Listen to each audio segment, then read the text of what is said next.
La couche de base va être réalisée en faisant appel au set EK Interactive destiné à reproduire l'effet de modulation sur le jaune allemand.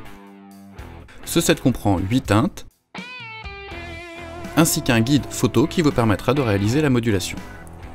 Dans notre cas, nous souhaitons plutôt favoriser un effet zénithal. C'est pourquoi je vais prélever 4 teintes spécifiques de ce set. La couleur de base, le premier éclairci, un second éclairci, et enfin, pour réaliser les lumières les plus fortes, une dernière couleur très claire. On va commencer par appliquer une couche de la couleur de base. Pour cela, on dépose un peu de peinture dans un récipient, que l'on va ensuite diluer avec un tiers de diluant, dans notre cas le diluant Prince Auguste. On homogénéise le mélange,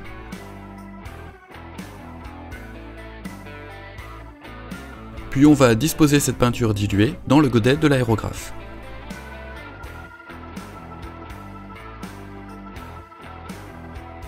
Une fois encore, on va tester sur un morceau de papier que l'aérographe est bien nettoyé.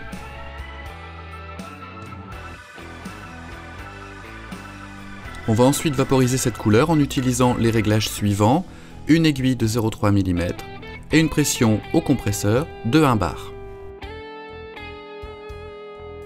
De la même façon, on effectue toujours des mouvements circulaires avec l'aérographe pour obtenir une couvrance satisfaisante, mais en plusieurs passages. En outre, on prendra garde à ne pas recouvrir entièrement le travail effectué sur l'après zénithal, afin de conserver cet effet.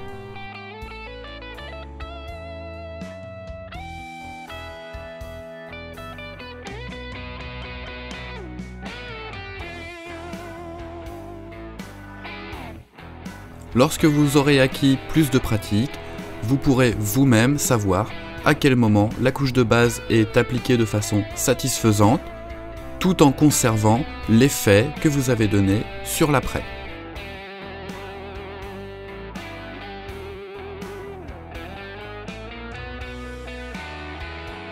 Vous pouvez constater que cette couleur de base est relativement foncée, mais pas d'inquiétude, les mélanges qui vont suivre vont progressivement éclaircir cette teinte pour obtenir un jaune allemand convaincant. Ici, la caisse est entièrement recouverte de jaune. On va pouvoir s'attaquer de la même façon à la tourelle.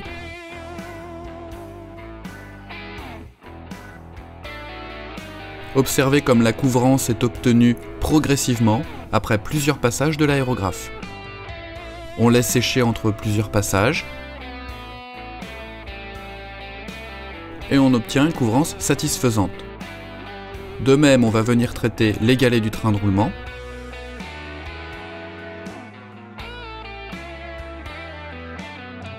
Ainsi que les Schurzhen.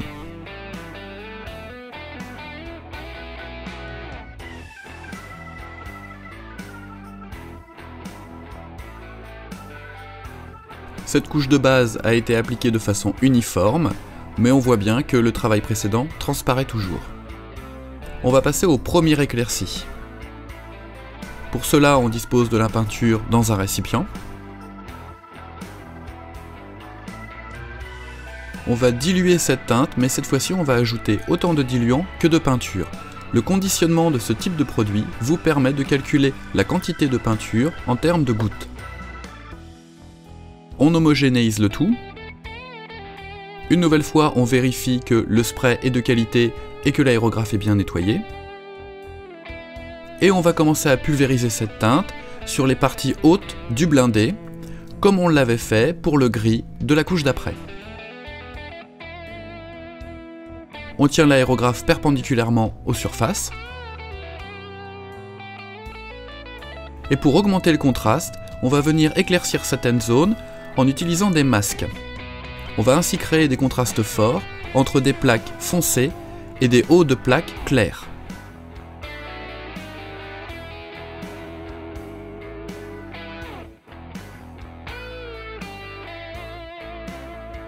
Voyez ici le contraste qui a été créé entre la partie supérieure du glacis et la partie avant du toit.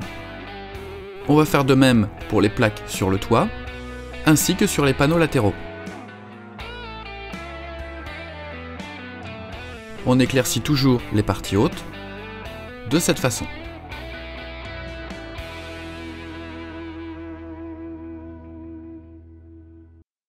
Les supports de Shortsun sont eux aussi éclaircis.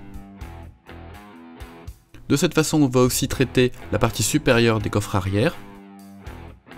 Et on va aussi faire ressortir les plaques au niveau de la plage moteur. Dans ce cas particulier, il s'agit plutôt d'un effet de modulation puisqu'on va créer ici une lumière purement artificielle qui ne dépend absolument pas de l'exposition du blindé au soleil. On en profite pour faire ressortir certains détails que l'on traite à main levée, sans cache.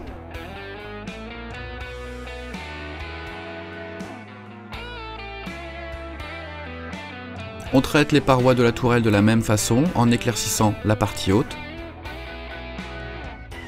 Vous voyez comme le travail effectué au niveau de l'après-zénital est toujours visible. La partie supérieure du canon est elle aussi traitée avec cette couleur claire. Et on va faire ressortir l'embase du canon à l'aide d'un masque. De ce fait, on va créer une zone de lumière sur l'embase du mantelet. L'objectif ici est d'obtenir un contraste fort entre la base du canon foncé et le mantelet plus clair. De même, certaines lignes de structure vont être traitées de la même façon, afin d'obtenir un contraste fort sur une surface très réduite. Cette technique permet de faire ressortir encore plus les différents détails ainsi que les lignes de structure. Les galets sont eux aussi traités. Les barbotins de la même façon. Notez que sur les galets concaves, la lumière va toucher en premier la partie basse. C'est donc cette zone qu'on va éclaircir, à l'inverse des galets convexes. Les Shortsun sont eux aussi éclaircis sur leur partie haute. L'application de cette première couleur claire nous permet d'accentuer un peu plus les contrastes sur le blindé.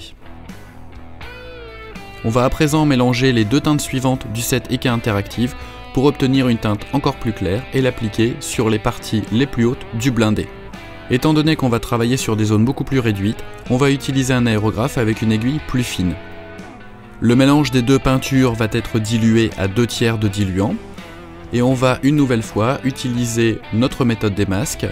Ici on a échangé nos cartonnettes contre des post-it. On éclaire toujours le haut des panneaux, cette fois-ci sur des zones beaucoup plus réduites afin de créer un gradient de teinte.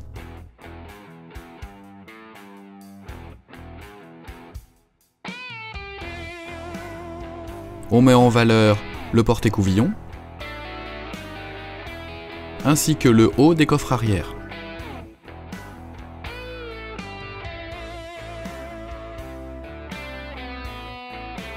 De même sur la partie haute des parois latérales de la tourelle.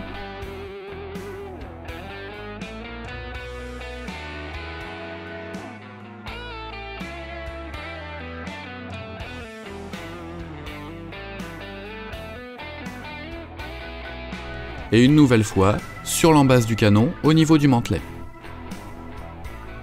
Étant donné que notre panthère va revêtir un camouflage 3 tons, il faut d'autant plus accentuer le contraste puisque la majeure partie des surfaces vont être recouvertes par la suite par la couleur verte ou la couleur marron.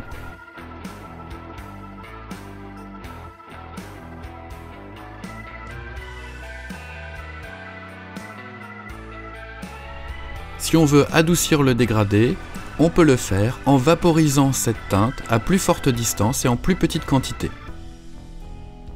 On réalise en quelque sorte un fondu avec l'aérographe. La couche de base est maintenant appliquée, on obtient un effet zénital qui met particulièrement en valeur et en exergue les différents détails du blindé.